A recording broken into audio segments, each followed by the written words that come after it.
Programang ito ay rated SPG. Striktong patnubay at gabay ng magulang ang kailangan. Maaaring may masiselang tema, lengguwahe, karahasan, sexual, horror o droga na hindi angkop sa mga bata.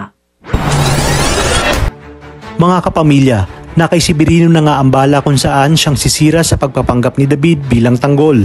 Nalaman kasi ni Severino mula kay Marsing at Nita kung sino ang binatang tumangay kay Mokang, at ito nga ay si Tanggol Di Magiba, ang panganay na anak ni Rigor Di Magiba. Nung una ay naguluhan nga si Severino sa mga sinabi ng mag-asawang Marsing at Nita dahil tanggol din ang pangalan ng anak ni Ramon na nasa mansyon ngayon.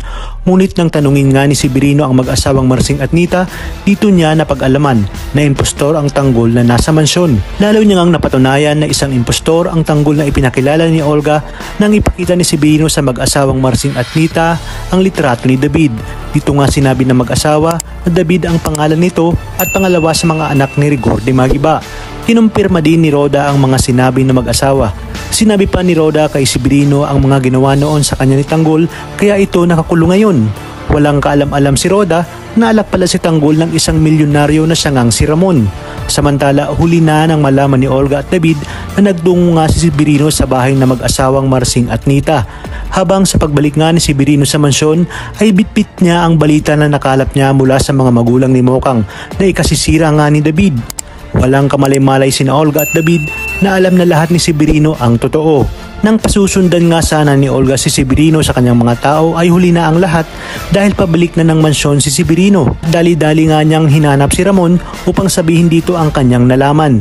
Nakasalubong nga ni Severino si Olga at agad na hinanap ni Severino si Ramon dahil meron umano siyang mahalagang sasabihin sa kanyang boss Ramon. Kinabahan nga si Olga at lalo na itong si David dahil batid nilang nakakuha ng impormasyon itong si Severino sa Quiapo. Kaya naman palihim na sinundan ni Olga si Severino habang ito ay papunta sa kinaroroonan ni Ramon dahil gusto niyang marinig ang mga sasabihin ni Severino kay Ramon. Sa inyong palagay, dito na kaya magwawakas ang pagpapanggap ni David at tototohanin na kay ni Ramon ang banta niya sa dalawa na ililibing niya ng buhay ang mga ito sa oras na malaman niyang tinatarantado siya nito. Talagang kapanapanabik ang mga susunod na tagpo sa teleseryeng ito, kaya naman sabay-sabay natin itong pakaabangan. At kung bago ka pa lamang sa aking channel ay sana'y huwag kalimutang mag-like at subscribe. Pindutin ang notification bell para updated kayo palagi.